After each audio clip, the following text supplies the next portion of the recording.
परमेश्वर क्या बताते हैं, होले सुहागण सुरता त्यार तुझे माल्य के घर जाना है। अब सुहागण कौन है और कुंवारी कौन है? जिन आत्माओं को पूर्ण परमात्मा संत से प्रभु का नाम नहीं मिला तो वो तो कुंवारी है, और जिनको परमात्मा का नाम मिल गया उनकी सगाई होगी परमात्मा से, गुरु बिचौले ने उनकी सगाई करवा दी। अब जिनको परमात्मा का नाम मिल गया तो आपकी सगाई होगी उस मालिक से, पूर्ण परमात्मा से, और गुरु बिचौले ने आपका यू नाता जोड़ दिया।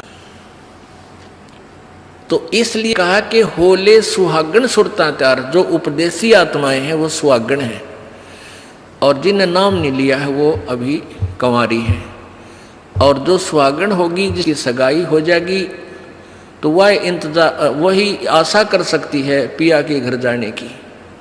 कुंवारी का भी कोई ऊद सूद नहीं होती, लेकिन तरीका यही है पिया के घर जाने का, उनको भी सगाई करवानी पड़ेगी, नाम लेना पड़ेगा, गुरु बनाना पड़ेगा।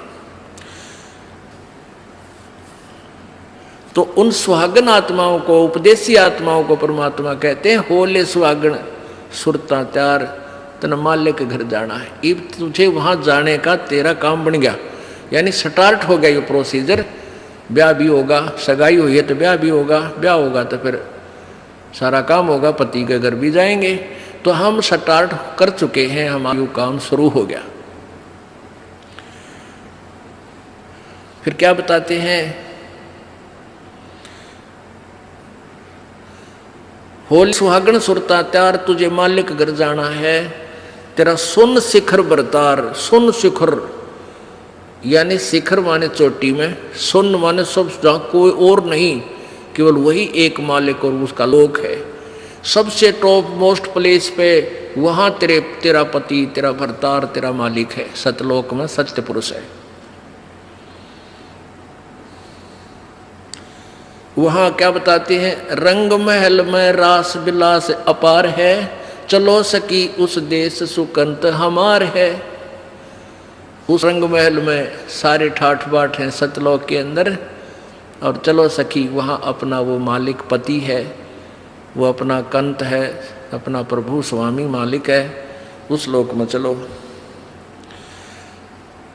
नहले धोले ओढ़ पैर लेकर 16 सिंगार, आज नहीं ते तड़के परसों तेरे आवेंगे लड़ियार। अब नहाना क्या है, धोना क्या है, इस सत्संग रूपी दरिया में, गंगा में अपने अंतःकरण के मैल साफ करे।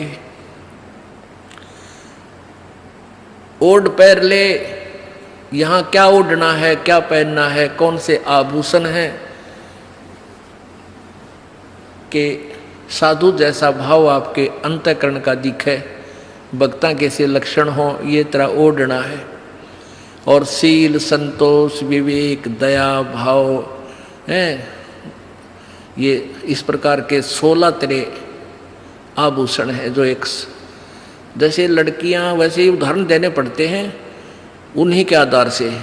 लड़कियां शादी जब हो जाती है तो आभूषण पहनती हैं इसलिए कि तू अपने पति को अच्छी लगेगी। तो परमात्मा हमारा पति है, वो हम उसको कैसे अच्छे लगेंगे जब हमारे ये आभूषण होंगे। नम्रता होगी, दया होगी, शील, संतोष, विवेक से हम चलेंगे, किसी की आत्मा नहीं दुखावेंगे, हैं, इस दान धर्म करेंगे, सेवा करेंगे, तो तब उस मालिक को हम अच्छे लगेंगे, पसंद होंगे, तब वो हमें स्वीकार करेगा। और सुमन, ध्यान, भक्ति, ये पांचों यज्ञ करके अपनी कमाई करके अपना दहेज बना ले। फिर क्या बताते हैं, आज नहीं तो तड़के परसों, या अब तेरा कभी ना कभी जाने का समय अवश्य आएगा। तेरे साथ की कितनी जाली तू क्यों लारी वार, और गुड़िया खेलत न जन्म खो दिया लाया नहीं विचार। पहले हम बालक से थे, आजकल तो वो सारा छूट गया प्रोसीजर, तो मॉडर्न सिस्टम हो गया। बालक खेल भी गेला, कंप्यूटर तो खेल रहे हैं। पहले क्या था, हम छोटे छोटे बालक थे उस समय, जैसे दहेज देते थे लड़कियों को, तो उनका के देश था, ऐसे कोई क्या करते थे, लड़की को भेजना होता था तो उसके लिए कपड़े लाते, तो उसको क्या बताया जाता था कि इसको आगे वाली इसकी जो ना सास ननंद पितृष्ट और आसपास की जितनी लेना देना होता है, तो उनकी न्यों क्या करते, 40 तीड़ अग्निया की लाइयो, 40 सूट, तीड़ तना समझते होंगे आजकल के बच्चे, पहला घाघरा हुआ करता है सब बारह, और उसको ऊपर एक कुर्ता एक चुंदड़ी उसने तिल बोलिया करते, तो न्यों क्या करते ये 40, और पहले दिखाया करते उसको भेजने से पहले लड़की को, गांव की औरतें आती थी गीत गाती हुई, और वो देखा करती ये 40 तगलियाँ की हैं, ये 20 पछलियाँ की हैं, ये फलानियाँ की हैं, ये छोरी के हैं, ये दूसरे ससुरे की हैं, तो ऐसे बताते थे।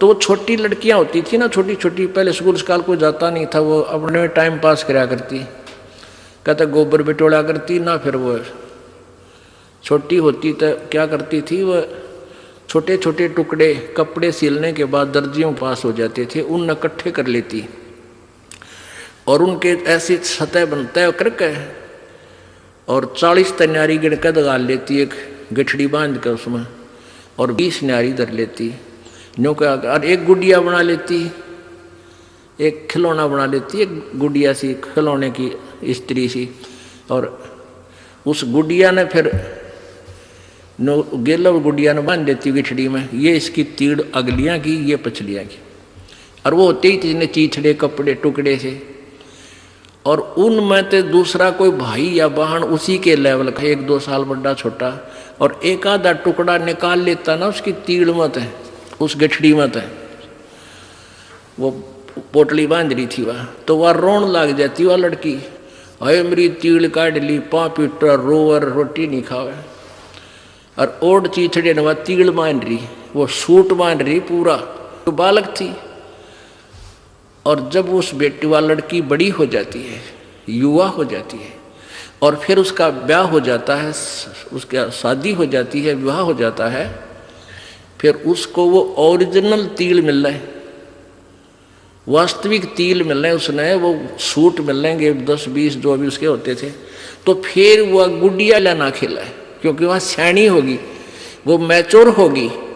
तो पुण्यात्माओं, परमात्मा हमें क्या बताना चाहते हैं कि तुम यहाँ जो बेटा बेटी कार कोठी संपत्ति जोड़ने में जो तुम खेल खेल रहे हो, ये गुड़िया वाला खेल है, और जब आप इतने मैच्योर हो जाओगे, आपका ज्ञान इतना स्वस्थ हो जाएगा, आपको ये पता लग जाएगा कि ये सब नकली सांग है, झूठा सुख है, अस्थायी टेम्परेरी रिलेशन है हमारा यहाँ पर, और हमारा स्थान सतलोक में है।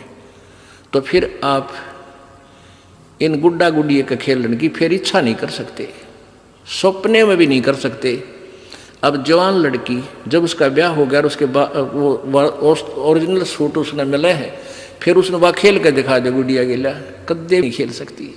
तो आपको जब ये रह रह कर ये ज्ञान इसलिए सुनाया जाता कि आपका इन गुड्डा गुड़िया के खेल से मन हट जा, आप इतने मैच्योर हो जाओ, आपको वास्तविकता का पता लग जावे।